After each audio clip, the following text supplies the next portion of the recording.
Hello traders, and welcome to the second video within the third section of the IPDATrader's private mentorship course, guys. And in this video is going to be pretty straightforward.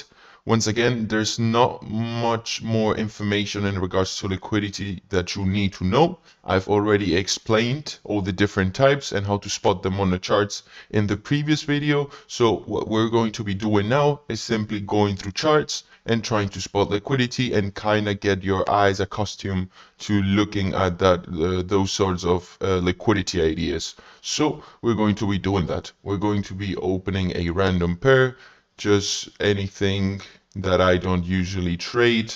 Let's look at something like, for example, GBP NZD. I've never looked at this pair, so let's see what we have. Let's actually try to implement the ideas, right? We're going to just be focusing on liquidity and maybe partnering those ideas with points of interest so that you can see how both ideas work hand in hand and how you should be really trying to create a story on what's actually happening in regards to structure, liquidity, point of interest, and soon you will learn about your confirmation, which is going to be the missing piece for you to create your own system and actually start executing in the market.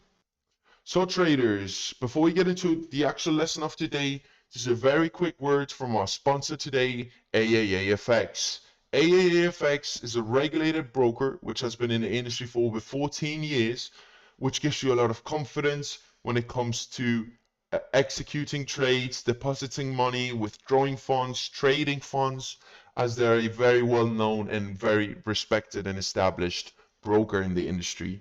They allow you to trade pretty much anything you want, including forex, indices, commodities, stocks, cryptocurrencies, and they have something that not many brokers have, which is a zero commissions account for forex pairs on ECN plus accounts. So if you're interested with them, guys, you will find the link in the description below. Use the link in my description to sign up with them, as if you do, you will be eligible for a 100% matching deposit using it, which is very, very good and not many other brokers will do. So once again, massive thank you to AAFX for sponsoring this video. And now into today's lesson. Enjoy the video.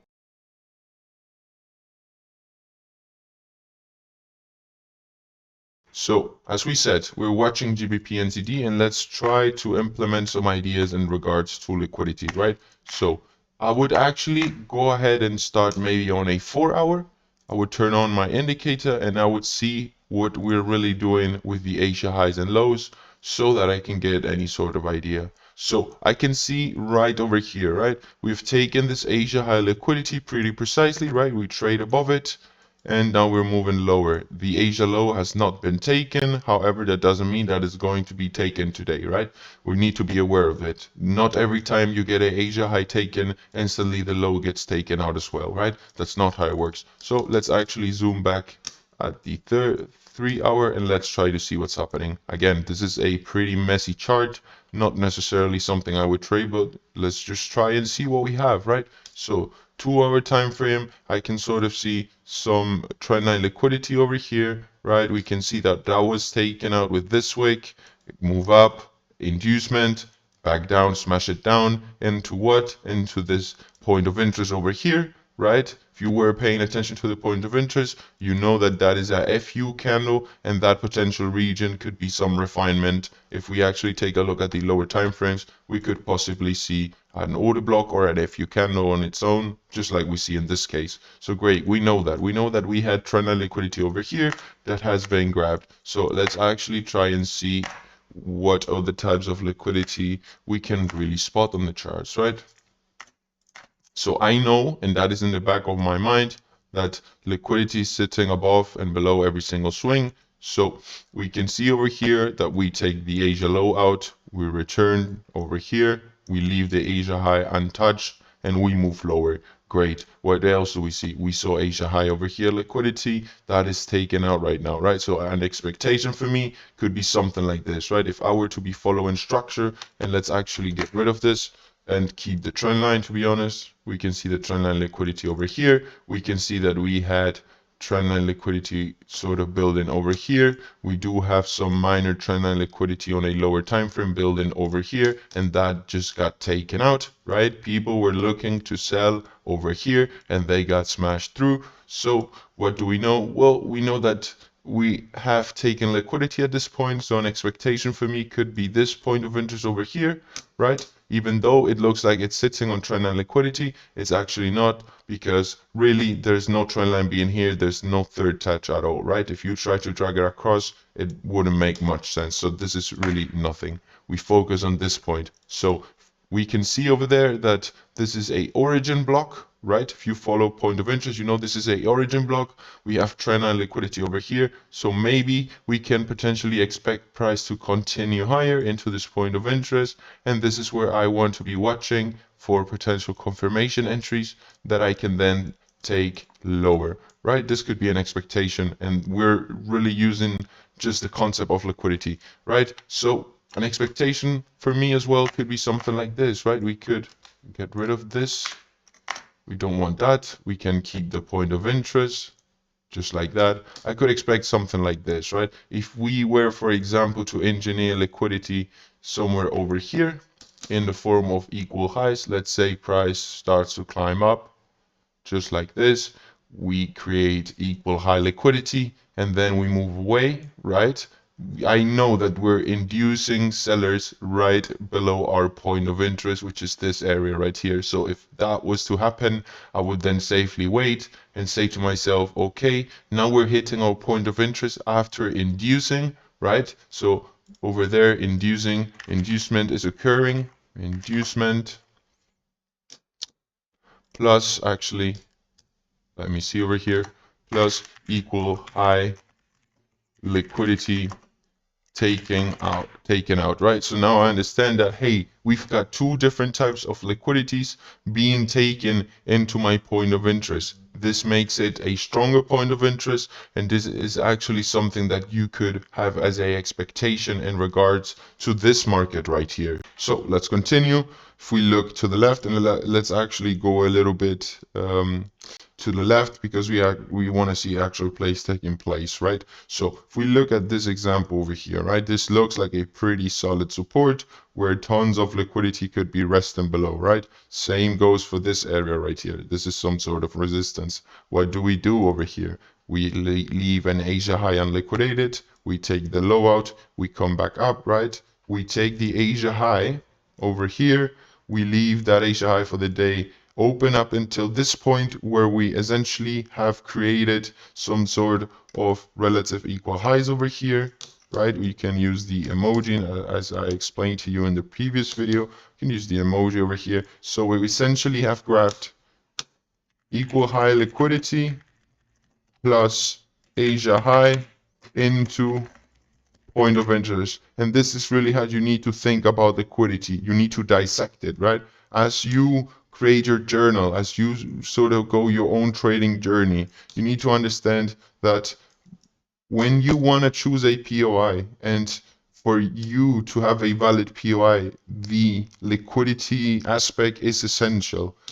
If you do not have liquidity being grabbed into your POI, you should avoid that point of interest, right? Liquidity is essential, and if liquidity has not been taken into your point of interest, you cannot really use that point of interest. I wouldn't suggest that, right? And if we look closely, we can also see that we had imbalances on the way up. As you can see, the distance between the 2 wicks, this is only offering sell side, so we know that the price will eventually offer buy side coming up over here, because that's how the markets book, and the need to be balanced on both sides at all times, right? So we follow that, we see that we mitigate the block and drop lower, right? And this is essentially how you want to be thinking about liquidity. You want to have in your head all the possible liquidity types that you know, right? Hidden and visible, and you want to make a rule for yourself. You want to say, hey, if I want a POI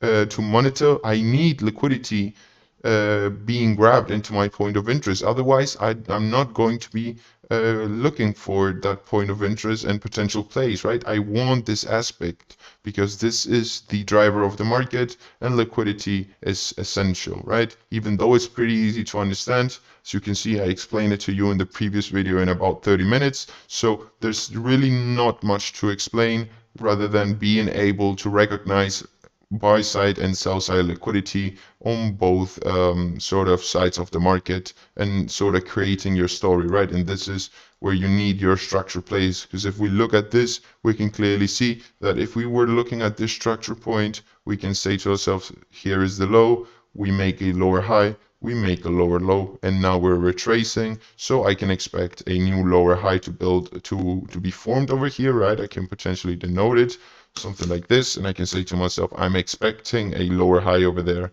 right? Something like this. You say to yourself, potential lower high area that is going, and that potential lower high is going to come with your PY mitigation. If your PY is not going to hold or is not going to provide that reaction, that PY is not going to offer you the lower high, right? So that could be an expectation of a structural play, putting liquidity and PY story together, right? You could expect that retracement and then continuation targeting this low, because you all should understand at this point that below every swing point we have liquidity, so you can actually go ahead and drag across, and your expectation could be something like that, right? You could say to yourself, I'm going to be selling up there and I'm going to be trying to get down here, knowing that I have Asia low liquidity, and this is, we're going to get into this in a second, but this is Asia low liquidity, and your expectation is that this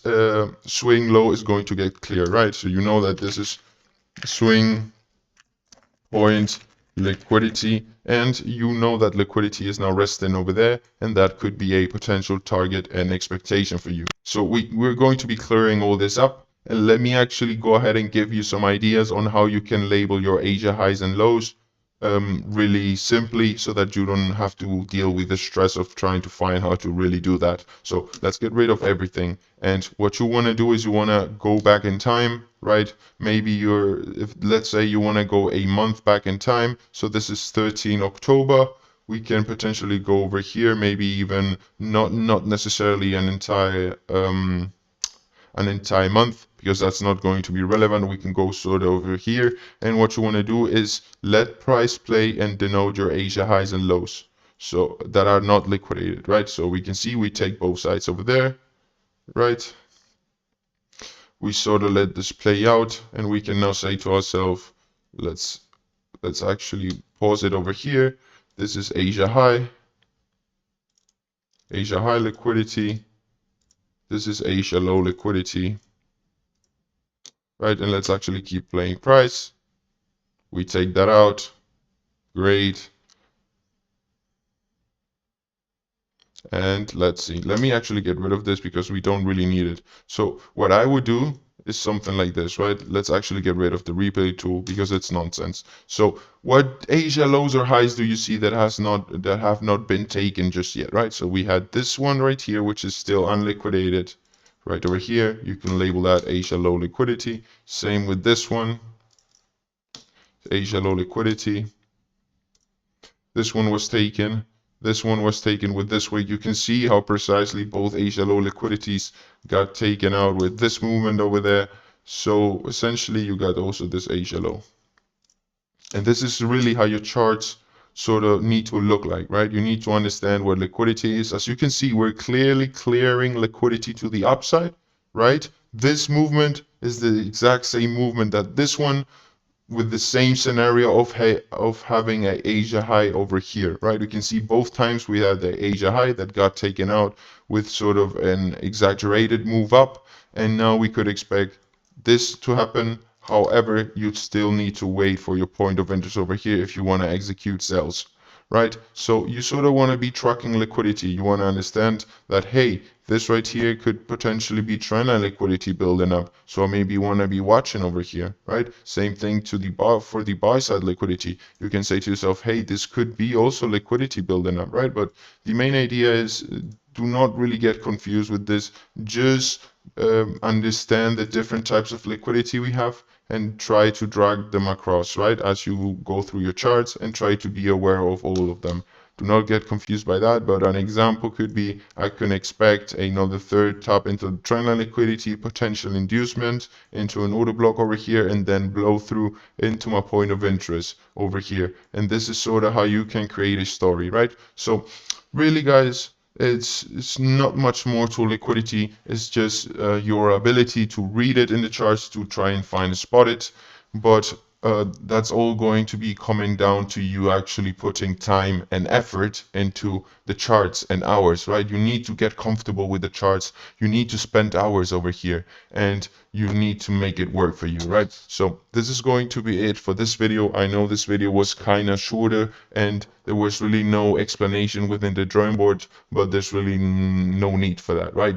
You understand everything that you need to know about liquidity. It's just a matter of you to try and actually spot it in the charts, label that, right? Whenever you're starting out, you want to label it. You want to say to yourself, hey, this is a Asia low, and you want to give that flexibility to yourself so that you know that you don't want to be using a POI over here, right? Because if your POI is within an Asia low, for example, right, as we see here, unless you have clear signs that that could be something that works because you're watching structure and it makes sense to you, you should not be looking to execute at those POIs that are essentially Asia lows, Asia highs, Sydney, London lows, London highs, right? You want to be sort of taking a step back in those situations and re-evaluating, right? So that is really going to be it for this video. I may release another liquidity video if you guys tell me that you need it. I will do it, no problem. But so far, I think this functions as a okay section for the liquidity